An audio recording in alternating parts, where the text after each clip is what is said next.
Good afternoon, ladies and gentlemen. You're tuned into the Nest radio station, your source for engaging student-led conversations about our community. I'm your host, Noor, and I'm joined by our speakers, Lama and Rana, and we have a brand new special topic to explore: civic engagement and being an active citizen. Now, as we all know, there's a presidential election right around the corner. So we have a special guest, Representative Ibrahim Aiyash, to discuss the importance of really getting involved and being civically engaged, especially when it comes to our Arab American youth. Before we begin, I would like to tell everyone a little bit about Representative Ayyash's background and his accomplishments. He represents the 9th House District, which is a diverse community that covers Detroit's East Side, downtown, and Hamtramck. He is the highest-ranking Muslim American in the state's legislative history, considering that he is the majority leader of the Michigan House of Representatives. His parents immigrated from Yemen to Hamtramck, where he was raised and currently lives. Representative Aiyash has dedicated his life to supporting legislation that works to help the community, the environment, those in poverty, and the Muslim and Arab American community, which is truly an honorable thing to do that doesn't go without appreciation. At this time, I would like to thank Mr. Aiyash for joining us today. Oh man, I feel so special. You should. Quite an introduction. Of course. With that being said, let's hear from Lama as we dive into our first question for today. Good afternoon. We are so glad you took the time to meet with us today. To start off, we'd like to ask you about your passion for your community. When was the first time you realized you wanted to become a politician? You were pre-med in college. So what exactly inspired the shift in careers? So it's interesting because I grew up as a kid not really understanding like what politics was. I just knew that we didn't like Bush because the Iraq War and so on and so forth. So, you grow up coming of age in my generation, and you hear a guy named Barack Hussein Obama that runs for president. It's like, oh my God, his name's Hussein. What is this about? So became inspired by his story and his candidacy at a young age, when I was 12, 11, 13. And I end up becoming super passionate about politics, finding ways to get involved locally. When I get to Michigan State University, I end up sort of detaching from politics, and I grew disinterested in it. My brother got really sick at one point, and I spent 6 months in the hospital with him. And that experience, I really wanted to go and be a nurse because I saw what nurses did for my brother. So I told my parents, hey, I think I want to go to nursing school instead. Mom's like, oh, since you're going to go into medicine, you might as well go all the way. So go ahead and just be a doctor. So when I did that, that was the intention. I did my pre-med classes. I still studied political theory at MSU, but politics was always the passion for me as a side hobby, and my intention was I'm just going to become a doctor and write checks to politicians that I liked. And 2016 happened, and it was not an election I was super engaged in. I did vote, but I was not deeply involved in the campaigns like I was in 2012 and 2008. And this guy named Donald Trump becomes president of the United States, and I didn't believe it. In fact, I was so confident that he was not going to win that I made a bet with my friend the day of the election. I said, if Donald Trump wins the White House, I will drink a Heineken and I will eat prosciutto. Pork and alcohol, right? The cardinal sins. Yep. And I remember when the results were coming in, my buddy Daniel says, okay, are you going to eat it? Are you going to drink it? And I was like, nah, dude, I'm not going to do it. Because I was so confident it wasn't going to happen. Yeah. So we were shocked, like many people. And then several days before Trump signed the first travel ban, my uncle was killed in an airstrike in Yemen. And that was really frustrating because we had spent thousands of dollars and almost a decade trying to bring him into this country. We followed what they call the, quote, legal immigration route. And it was a long process that was extremely difficult, extremely expensive, and didn't result to anything that was going to give him an opportunity. And unfortunately, he ended up dying as a result of the violence that, in part, the U.S. is helping fund. And it made me realize if we're not going to step up and serve our communities and elevate our stories, then someone else is going to narrate our story for us. And that was not acceptable for me. So at 22, I convinced myself I was going to run for office. So I told my parents, hey, I'm going to take a break from the MCAT. If I win, I won't go back to med school. If I lose, I'll go back to med school. I lost, but I did not go back to med school. So my parents were like, well, what's going on? And that loss was a great opportunity for me to learn that you don't get to decide if you win, the voters do, but you do decide if it's a loss or a learn. And I tried to translate that to a learn, and then, by God's grace and wisdom, I had an opportunity to run in 2020, which I had no expectation to do. And now I'm stuck in office. Do you think there's different ways that people can get involved besides running for office? Yeah, absolutely. I think when we think about politics, I think the assumption is, I'm going to run for office. I'm going to run for school board, city council, state house, senate, so on and so forth. But there's so much that happens outside of the elected offices where actual work gets done. I started my time as an organizer, and one of the stories I always say is, I grew up in a community that literally a half a mile away from where I lived, there was a incinerator that was burning garbage from Canada, and it was creating clean energy. So literally burning garbage, and we're inhaling this stuff every morning. And I thought it was normal. Until I grew up and realized, well, wait a minute, this is not happening in Birmingham. This is not happening in Holland, Michigan. It's happening in Hamtramck and in Detroit. So we organized and we protested, and we used to block the trucks. We used to stand in the street to try to block the trucks from coming in. And that activism eventually pushed our elected leaders to finally say, we're not going to accept this garbage anymore, and this incinerator has to get shut down. That work doesn't happen without our elected leaders and without our activists and our organizers. And there's ways to do it. And then there's opportunities to be staff in government. Right? It's not just elected. I'm proud to have one of the highest-ranking Arab American staffers in the Michigan legislature. She's one of the senior staffers, a Palestinian who wears a keffiyeh once a week. To identify who she is and what she stands for, and she's able to serve her state beyond elected office. Yeah. So basically, you said previously that when you were in pre-med, it's like you always kind of had this passion for helping people. Did you think you gained that sense of empathy and ability to feel for others from being able to grow up in such a diverse community where so many people are going through so many different things? Yeah, I mean, I'd attribute so much of that to my upbringing. I'd grow up going to the mosque every day, and my dad would take me with him because he did the call to prayer, the adhan. And I remember him he would take me every day and say, if I had a chance to go to school, I'd want to be a pilot. And almost like it was scripted. He'd tell me the same story, and it was like a 6-minute drive. So when I'd get to the mosque, I knew how to read some of the Quran, but I was like, I didn't do much, and I didn't like soccer. The kids were playing soccer. So I started finding ways to help out and clean up at the mosque and organize, passing out coffee and dates during Ramadan. And then I started doing interfaith work. I said, well, a lot of people have misconceptions about my faith. Let me do the work of speaking to folks at the Labor Day Festival, visiting other schools and churches, and trying to really get an understanding of how do we celebrate our differences and share our similarities. And that was the impetus to say that we have to make sure that we have a politics of empathy and a politics of accountability, that if you make a mistake, you call people in, but you also continue the work of ensuring that you are building a society that's more inclusive and sustainable. I think that's a very important point to make, because I feel like when everyone thinks about politics, they always have this idea that politicians are bad and this and that, when really that's not the case, because everyone's unique if you think about it. Everyone has different morals and different beliefs that could go a completely different way than traditionally if it's done properly and correctly. Right. 100%. With cleaning up, you have a proposal called Michigan Clean and Green, and you specify low-income neighborhoods. Yeah. Is the reason why you specified low income?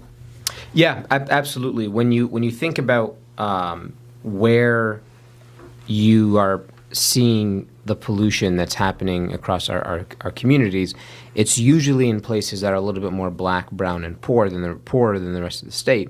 And that's not by accident, that's by design.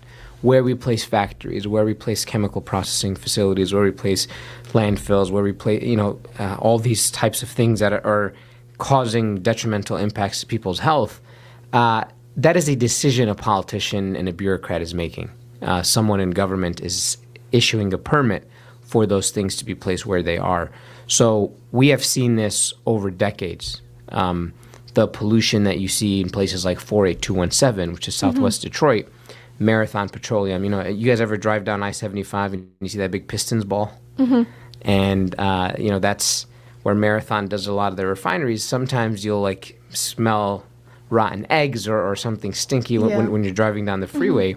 That's pollution that's going into people's homes and backyards and in their water. You saw it happen in Flint, where you had a decision that was made to, quote, save money that ended up costing people their lives, and generations of children have grown up with permanent lead damage. That was not a disaster. It's not like a hurricane hit our communities. Michigan is fortunate to not have natural disasters to the extent that you see in other parts of the country.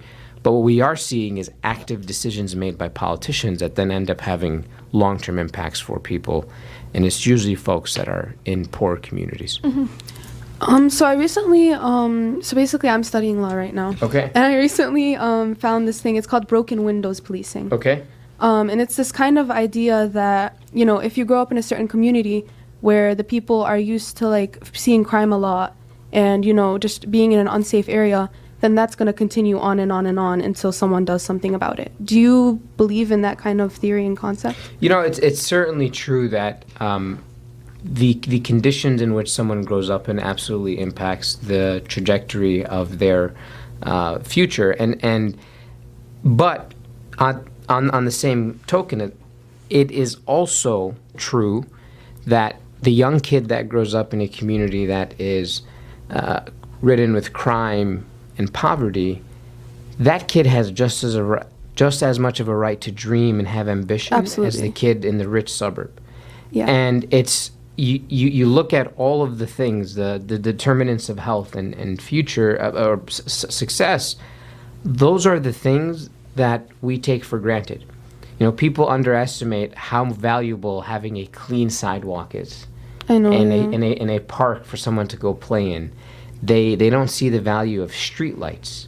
There's something it's just you take that for granted. Like, okay, imagine growing up in a community where your city or community or street has no street lights that are on, or the alley is ridden with weeds and rodents, and there's a abandoned home that people use for drug trafficking and things of that nature. Absolutely. That's going to impact the way that child is going to grow.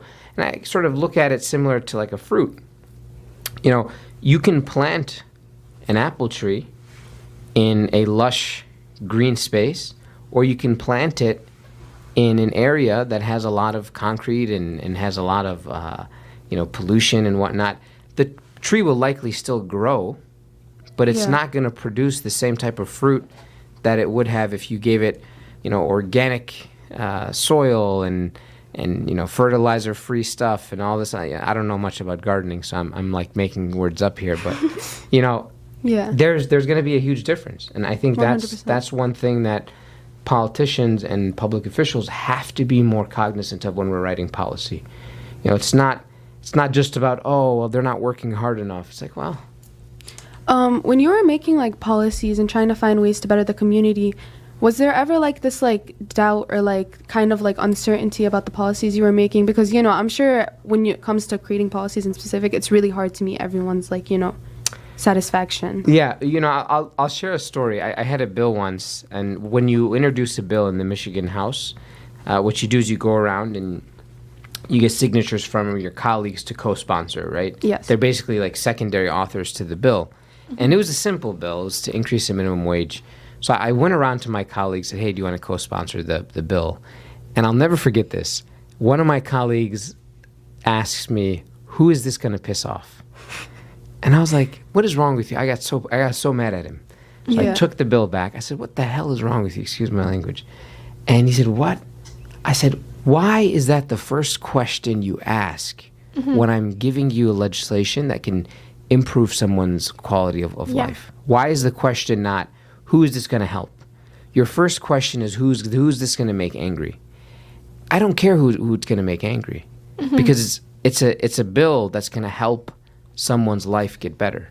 Increasing someone's wage, the minimum wage someone makes, can lead to better outcomes for their economic impact and their ability to provide for their families. So I remember that moment. I share this story because I went home that day so angry, and then he ended up saying, okay, fine, I'll sign it. I said, heck no, I'm not gonna let you sign it. Like, get on my face. Like, all that just to say you're gonna sign it. Right. Yeah. So it's fascinating because it's, folks think with that mindset. And I'll be honest with you, having served in Lansing now for a little over 4 years, what you're gonna see is there's a lot of special interest, and so much of what we decide is by who's in the room. And the people in the room are the ones that have a lot of money because they have the time and the resources to send someone to Lansing to advocate on their behalf. A poor person who needs better schools doesn't have time to take off of work to then go to Lansing and lobby their elected officials. Yeah. And it's just unfortunate, but that's why we need a lot of young folks to continue to step up. I don't know if you guys are Gen Z or Gen Alpha. We're Gen Z. Gen Z. All right. Gen Z is my favorite. Half my staff is Gen Z, and they teach me all these words, and one of them calls me girl all the time. I'm like, what? So I'm learning all this new lingo. It's the first time I feel old. But I tell you what, you guys don't take BS, and I love it. I think it's refreshing as heck. Don't lose that energy, though, because I thought my generation didn't take BS. But by the time we got to college, people started saying, I'm going to, shift courses. But y'all... Stick to it. Fire. I don't know what young people say, but you guys, I know what you guys say. You guys ate. And you guys got to keep exactly and you guys got to say. keep eating. Spot on. Yep. That's Right? spot on. 100%. So your story about your career was really touching, and as one second generation immigrant of many in this community, having another second generation immigrant advocate for me and for people like me is relieving. And when we were doing background research on you, we noticed that you volunteered at age 13 for the Obama campaign. So what was that like? How did you know how to get involved with a major political campaign at such a young age? Like, how did organizing events when you were younger change the way that you make decisions as a politician today? Yeah. So my first involvement with the Obama campaign, I'll be honest. In school, we had a computer class to learn how to type. I don't know if they do that anymore. Yeah. Here. Yeah. And I was in the 7th grade, and we didn't have a computer growing up at home, so I was a really bad typer. But I had a classmate. She was Bengali. She was so good at typing. So I made a deal with her. I said, look, I'm admitting I cheated, so I'm telling you this. Sorry, Miss Kudla. I would tell her, I'll buy you an M&M ice cream sandwich if you just copy and paste the assignment and send it to me so it looks like I typed it up. So while she's doing the assignment, I'm like on the internet surfing the web. So I'm like, okay, smart people read the news. So I'd go to yahoo.com. And Yahoo used to have this like slideshow for the homepage. And there's one about Obama's campaign, and I only clicked on it because I liked his logo. So I click on it, I listen to his speech. I had no idea what he was saying, but I liked how he sounded. So I went to his website. Splash page comes up, put your emails. I put Aiyash13 at AOL.com. And I don't use it anymore, so you can't spam me. But anyway, so a couple days later, I get an email saying, Abe, I need you. And I was like, what the heck is this? So I click on it, and it's like, hi, this is Barack Obama. And I was like, what? So I'm reading, it's like, donate $3 today, and I'll send you a bumper sticker. So I was like, oh, my God. Like, this guy's running for president, and he's messaging a 13-year-old little me. Yeah. So I was like, holy smokes. So I go home, and I beg my dad, give me your credit card. This guy's running for president. We got to get him $3. Like, when does it? What the heck are you talking about? Yeah. I was like, trust me. I won't spend more than $3. So I spend my $3. I get my bumper sticker, and then I would get emails. Like, oh, volunteer. And I ended up finding out that they opened up in a campaign office at a local UAW space, and it was a 20-minute walk from my house. So I would walk over there, and I'd say, hey, I want to help. And the rest is history. Every single, I used to skip school to knock doors for Barack Obama. I was so excited about that. That's amazing. So growing up, like, we're often like faced with social media like a lot, especially as you mentioned, Gen Z. And a lot of people are kind of having this debate of, oh, social media is bad or social media is good and this and that. But as a politician, do you believe that social media can really be used to our benefit?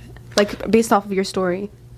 It could be, right? I do think we overconsume things, and I think a lot of folks don't read. So my shameless plug to people is you should read for 15 minutes in the morning and 15 minutes right before bed, and that's all. Like, that's my only ask of people.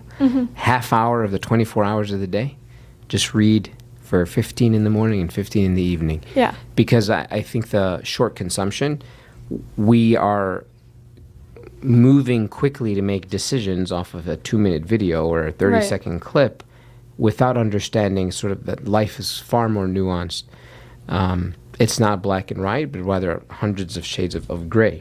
And but on the same vein, that this is also a tool that transforms so many people. You think about the folks that got elected for using social media or the issue. You look at what's happening in Gaza.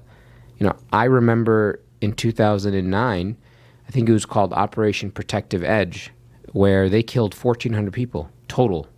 And that was like crazy to think about. And now you're looking at 50,000 dead Palestinians, every single person in Gaza displaced. That would not be elevated to where it is now had it not been for social media, had it not been for people posting the reality of what's happening in Gaza on Instagram and TikTok and Twitter. So you're seeing this, and I think it's a recognition that it can be a very powerful tool, but we also have to learn how to be disciplined when we are using it, that we don't fall into the same trap of like this hyper reaction anytime we feel that something is for or against what we believe. So obviously we see changes that happen online, but the most important things are the things that we see change before our eyes. Yeah. And so you've spent your entire life in this community, specifically Hamtramck.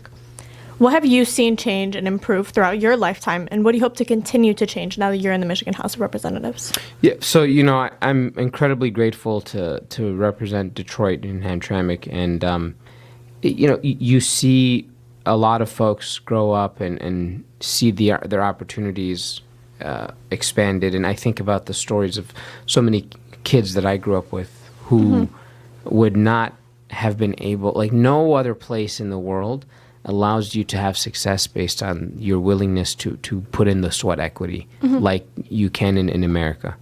You know, for all her flaws, this is the best country in the history of the world because it is a country of opportunity.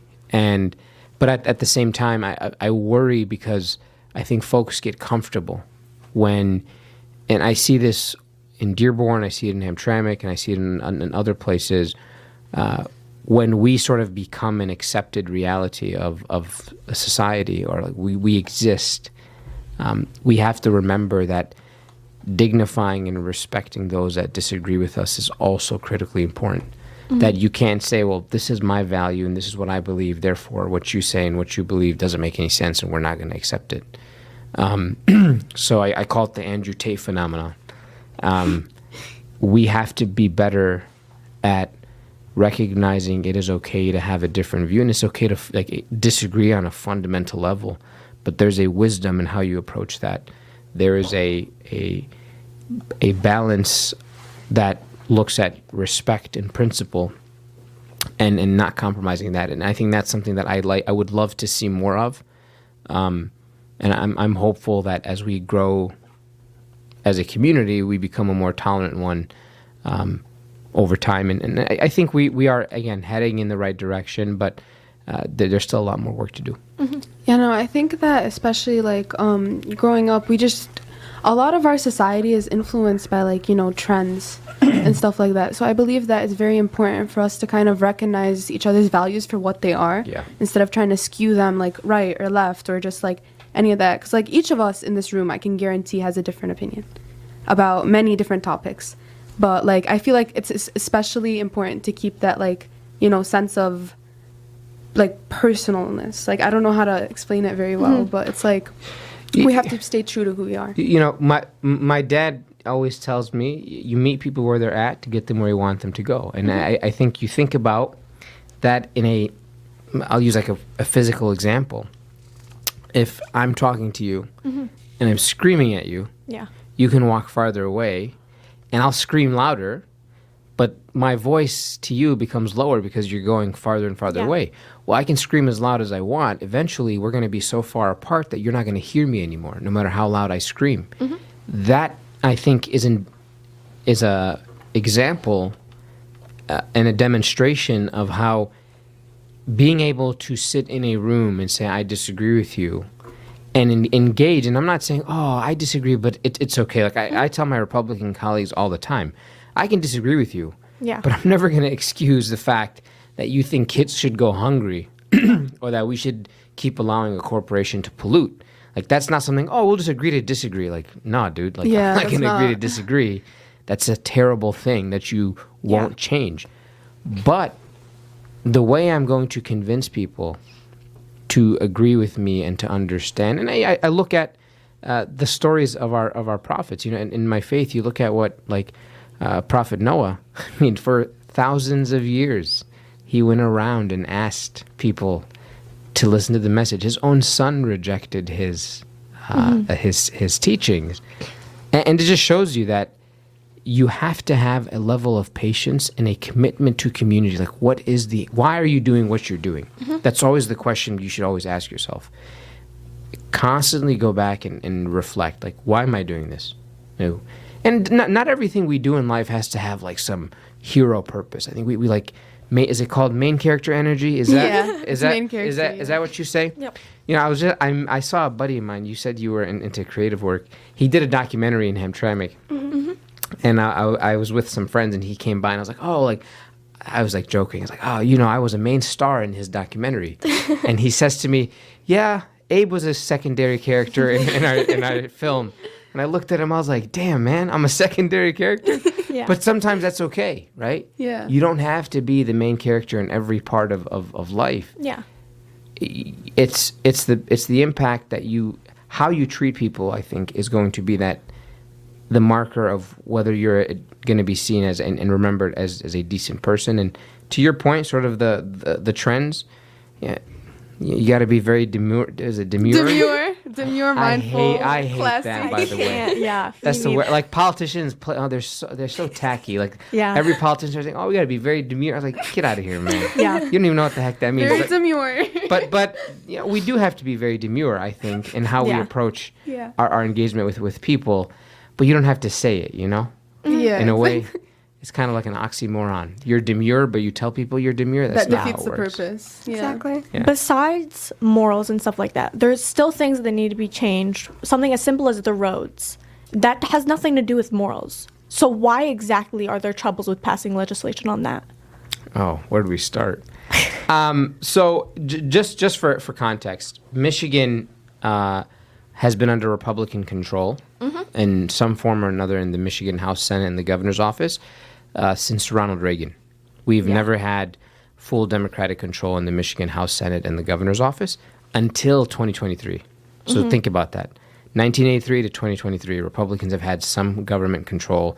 And for a long time, they had total control of government. And I'll be honest with you, they did not invest in the ways that we needed to invest. You know, the mindset of cutting taxes for really rich people as a way to spur investment and not investing in the things that matter.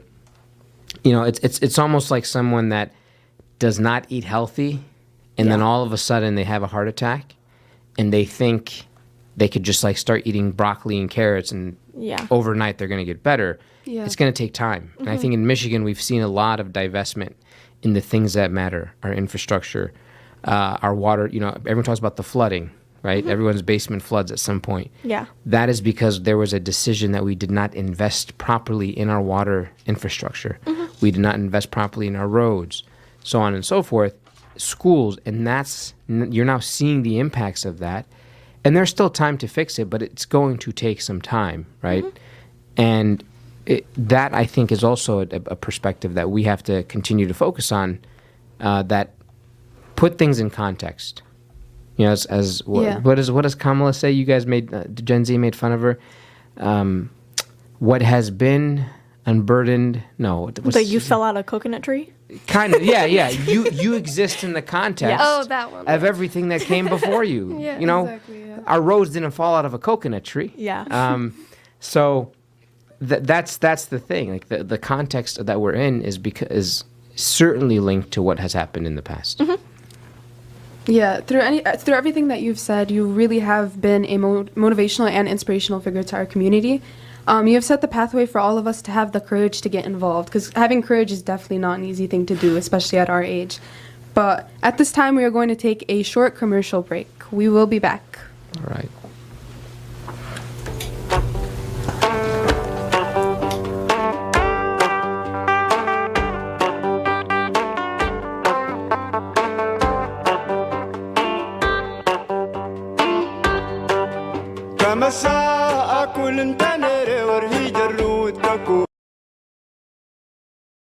Station. Once again, I'm your host Noor, and we are here with Representative Aiyash. Thank you so much for taking the time to come to speak to us and share your journey with our community. Let's carry on the conversation. Rana, I believe you had something to share with us. Yeah, so Ibrahim, as a young Muslim American in politics and as a son of immigrant parents, have you ever felt a sense of imposter syndrome? What's your advice to youth in our culture who want to push the boundaries of what's possible, but are afraid of not being good enough or being judged as incompetent simply because of their different backgrounds? All the time. And it's not going to stop, and you got to recognize that's okay. You know, I was elected leader. I'm the youngest leader in Michigan's history, and being the first Muslim and person of color in that position is kind of crazy, right? And I see the level of respect that sort of the institution gives me. It's a lot different. I know if I was a white man named Bob Yeah. or Abram, there'd definitely be a different level of respect and the way people engage with me. And there's subtle ways. You know, people think me and Abdullah Hamoud and Darren Camilleri and Ranjiv Puri, who are some of my former colleagues, we all look alike. I'm like, no, we do not. Like, there's no way you can mistake an Indian guy for this Arab dude. Like, it just who doesn't have a beard, right? Yep. Like, there's there's stuff that happens all the time. I remember we were at the Mackinac Policy Conference. Someone came up to me and said, "You're doing a great job, Mayor." And I'm like, "What?" But it happens all the time. So, you know, there are moments where I'm like, am I smart enough to be in this place? Right? But then I remember there were some really stupid people in this position, right? Yeah. So, recognize that you only control the output that you can give. You never get to control the feedback. And it's a good moment to check yourself of, am I doing this for validation or am I doing it because of my values?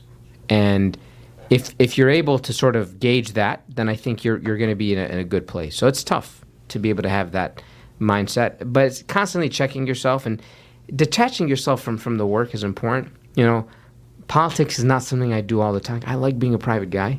Yeah. I love being a private citizen, hanging out with my friends, and it's like every time I go somewhere, people say, "Oh, what do you think of this?" I'm like, Like you're just trying to get lunch. And Can I eat this burger without you asking me about Biden? 100%. So.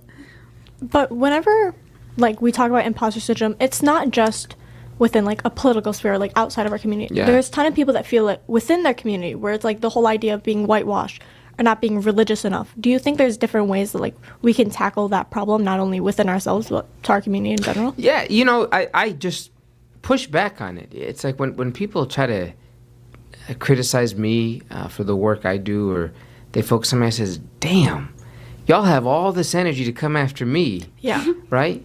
Yeah. But you don't match that energy to somebody else. I say, what's the deal with that? So I check them. I say, what's your problem? Yeah. You know, but at the same time, again, going back to the piece of advice that my dad gave me, he said to me once, before I told him I was going to run for a second time, he said, son, you got to be like a football. And I think he's talking about soccer because the guy's not, but I'm thinking like American football. Yeah. He goes, you're going to get kicked in the dirt. You're going to get booed. You're going to get cheered on. Yeah. You have to have skin as tough as leather. You got to focus on the goal. And I think that's the piece. Sometimes your own fans will boo you, your own team, because you're not playing well, or they think you're not playing well. But then look at Lions fans, right? Lions fans are like, right now. F the Lions, right? Yeah, go Lions, right? Jared Goff. I like Amon-Ra St. Brown. He's my favorite line. But anyway, going back to that, like you got folks that were just bashing out lions. Yeah. And now it's like, oh, you've heard of the term. I don't know if young people know what this means. Bandwagon. Yep, we do. Okay. I actually just don't know making what that Sheep. means. Sheep? Sheep. Like you hop on you the just follow the bandwagon. trend. Oh, yeah. Yeah. Trend hopper. Trend what we hop. say, That's yeah. trend hopper. That's No, I Trend hopper. always hear you're a sheep. That's the hip term. Yeah, you guys are trend hoppers. But Yeah, you know, I use it's trend that piece of it that I think you got to remember that folks in our community will always be hardest on us, and I think it's because they want to be able to mold because you look like them. They have an expectation of what you should be and how you should look and how you should present and what you should do, and I think it comes from a place sometimes of actual love, but Yeah.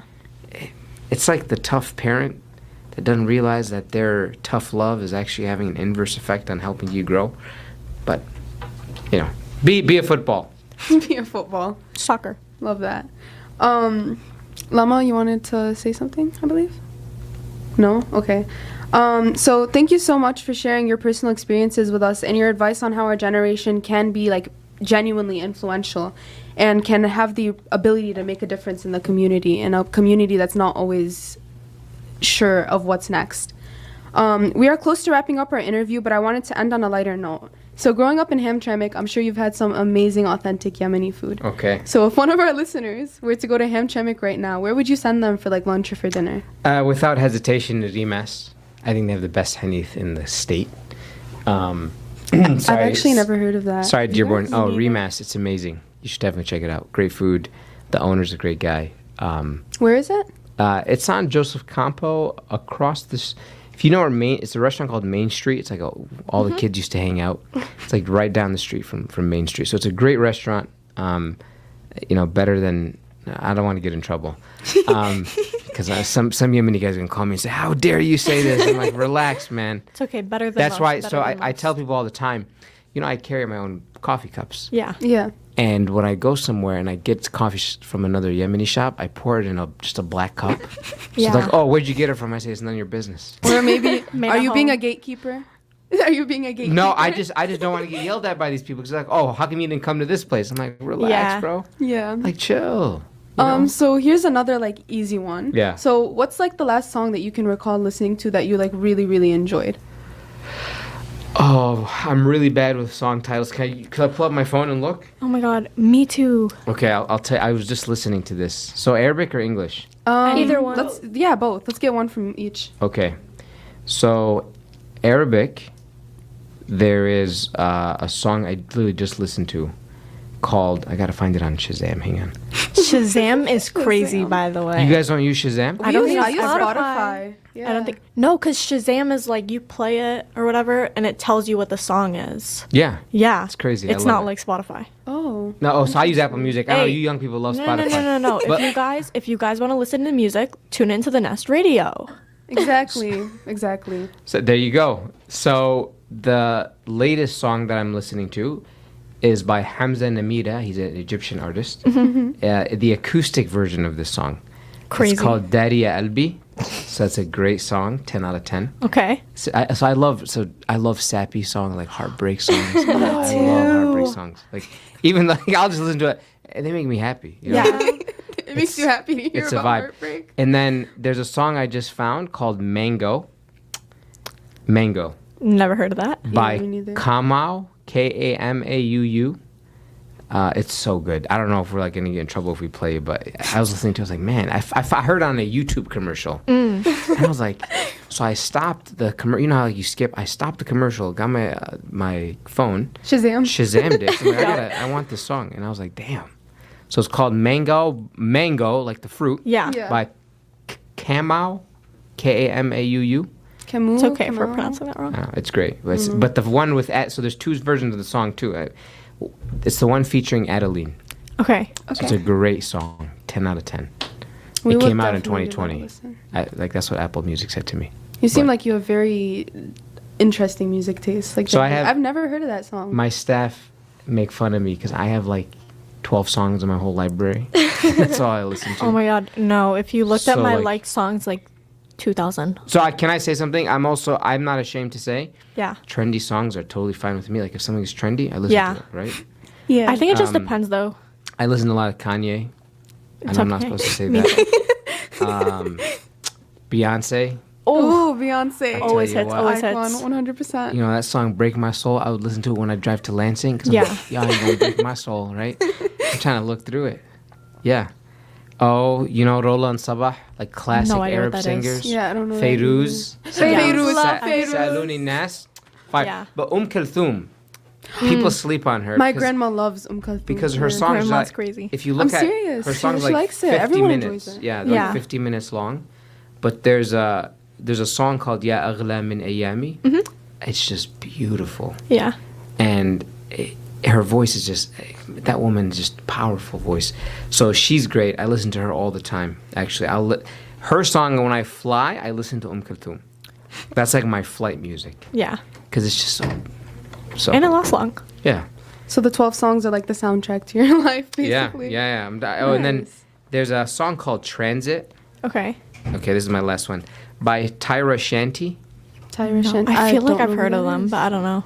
Yeah. She's great. Yeah. So, you know, I listen to Justin Bieber. Justin Bieber. Guys, the Journal's album hits every single time. I don't know. No, Flatline is really good. By So the can way. I say Yeah. something about me and pop culture? Negative. say like it. I know very little about pop culture. Yeah. So like the trends, I just walk in and whatever my staff tells me is what I know is happening. Okay. Do you like Nancy Ajram? No? She's okay. Nancy is okay. She's okay. I mean, I'm not a huge fan. Her music's Yeah. fine. So Yeah. So I think that your music taste is very, very like diverse, just like our community. oh yeah, I listen to country music. Like, I don't have Yeah. a preference. Like, what kind of music? I listen to anything, literally. So- And I'm not one of those guys that just says that. Like, if you give me a song, if I like it, I'll listen to it. 100%. So with that being said, Representative Aiyash, thank you for joining us today. We are so grateful to have you here to share your words of wisdom and lived experiences with us and our listeners. Thank you for having me. And one final advice to people: make sure you floss your teeth. Yup. Every Stay clean. Every tooth. I think we underestimate how important flossing is. So, to the young generation, because when I talk to some of you guys, there's like stuff in between your teeth. I just Yeah. want to floss it for you, but I'm like, I can't do that. Should have gone to assault. dentistry. Yeah. So floss your teeth. Thank you for having me, and you guys are doing an incredible job here at the Nest. Thank you for Thank you, being thank you. here. Thank you. That wraps up today's episode on the Nest Radio podcast. Thank you all for listening in, and a huge thank you to Representative Aiyash for speaking with us today. If you enjoyed today's topic, don't forget to subscribe to our radio station, leave a review at siaradio@starpsa.org, and share the station with your friends. We'll be back soon with another exciting episode full of fascinating discussions. Until next time, be sure to tune into our Live 365 radio feed that's bringing you the best music from today and yesterday. This is Noor signing off from the Nest. Ma salama.